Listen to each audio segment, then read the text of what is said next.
Hey there, cats and kitties. I am the Blues Man, Johnny Blues, and with this video, we discuss my thoughts on episode 12 of the anime series Norn9. For all intents and purposes, the series finale, and I was really satisfied with how this all played out. Basically, seeing that the reset had been completely and utterly staved off, and not for, a lack of all these characters coming together and trying to make a decision. As we saw in the previous episode, much as I speculated, the entirety of the reset we saw happening was much a simulation, a sort of dream state to try to propel these characters to decide one way or the other, better or worse. Would it be good to, create another reset or not?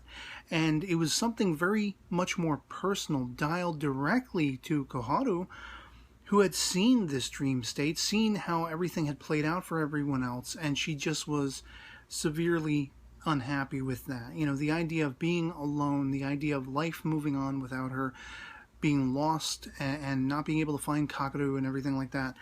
And it was something very personal to her. She ends up, as we saw toward the end of the previous episode and carrying on into this one, she kind of goes back-guano insane and full-on fire starter, envelops Norn and is destroying it from within so that the reset cannot happen. And it's just absolutely amazing to me because it's one of those qualms that I have had personally as a viewer, thinking, the idea of rewinding back the world to zero, and this idea of perpetual war, and the idea of perpetually just recycling life after life after life, it doesn't make sense. It's not amounting to the peaceable future people think it ought to, and they're kind of going ad infinitum, ad nauseum, with this idea of resetting, and it seems like such a bad idea. And at least for my part, I'm thinking, they've got to stop it. They've got to stop it in their tracks. And that's very much what they're able to do,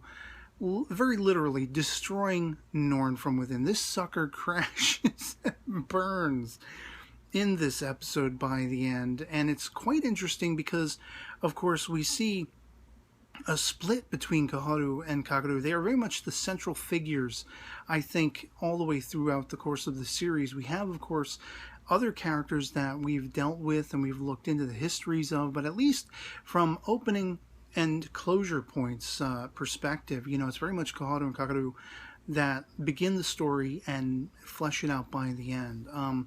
We're seeing very much in the aftermath of this, Kakaru has gone missing, and Koharu is, I think it's like a year by the time they're reunited toward the end, that he has been missing. We find out he was comatose.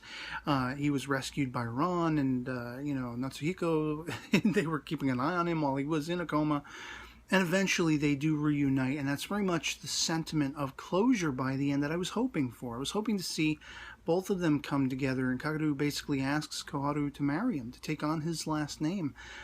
And it's such a sweet sort of victory, the idea of life moving on, and some of these characters, Toya going to the United Nations and trying to appeal to the world, make the world aware of what the reset has done and how ineffectual it has been, and that as a collective, humanity needs to kind of, create an equilibrium between the two extremes of like science versus nature, and the idea that Kakaru and Koharu, they're going to kind of be the example of the nature side of it, respecting nature and living in abundance in that way, while also, there is still the technical aspect. We see Mikoto learning to pilot a fighter plane for all intents and purposes. I just got a chuckle out of that.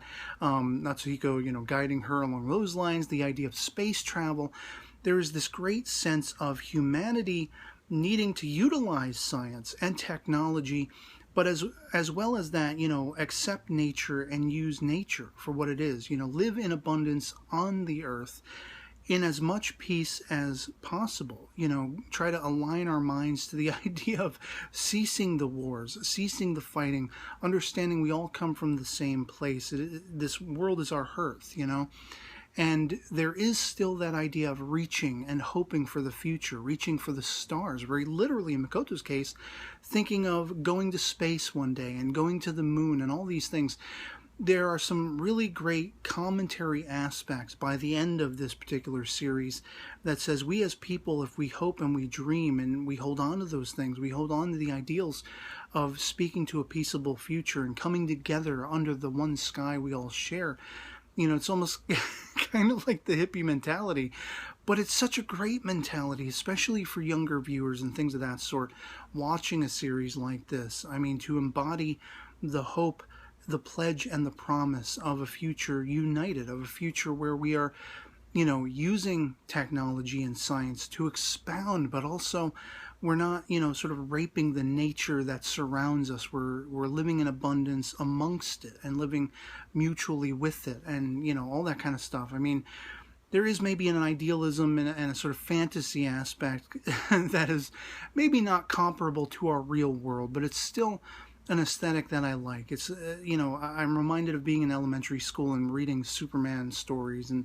you know, his selflessness and those kinds of things really inspired me to want to help other people, to reach other people, and to let them know that there is hope in the world, that hope is a living, breathing thing, and there is always hope for the future, that you yourself, you know, you can't save the world, but it's about taking those baby steps as you yourself, the individual, trying to make life better for yourself and affecting whatever good you can in the people you meet. And that's very much what these characters are about by the end. And it was just a hell of a ride, this entire series. I mean, a couple twists and turns here and there. It was like, WTF is going on? But everything by the end ends with this satisfying sense of closure, that these characters came together, even if they weren't there to make a final decision, reset or no reset.